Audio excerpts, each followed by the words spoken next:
문재인 대통령이 오늘 경제 관련 부처들로부터 합동 업무 보고를 받았습니다. 문 대통령은 코로나19의 경제적인 피해가 메르스 사태 당시보다 크게 체감된다며 경제 활력 제고에 총력을 다할 것을 주문했는데요. 네, 청와대 연결해서 자세한 내용 알아보겠습니다. 이재동 기자.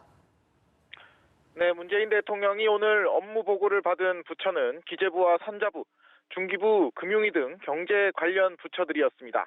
이 자리에서 문 대통령은 이번 코로나19의 경제적 피해는 지난 2015년의 메르스 사태보다 더 크게 체감된다며 불황이 장기화되면 민생에도 큰 타격이 될 것이라며 우려를 나타냈습니다. 현 상황에 대해 그야말로 비상하고 엄중한 상황이다. 이렇게 진단 내리기도 했는데요. 문 대통령은 국내 소비 활동과 여가 활동까지 과도하게 부풀려진 공포와 불안 때문에 지나치게 위축된 측면이 있다고 밝혔는데요.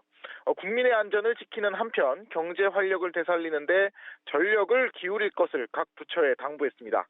특히 코로나19로 경제적 타격을 입은 자영업자들에 대해 현실적으로 가장 큰 어려운 점은 점포 임대료라고 언급했는데요.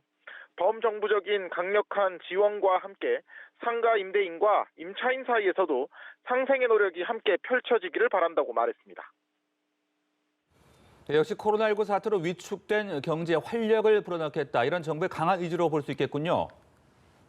네, 그렇습니다. 앞서 문 대통령은 지난주 남대문 시장을 방문한 데 이어 경제인들과 간담회도 가졌었죠. 오늘 경제부처 업무 보고도 그 연장선으로 볼 수 있는데요.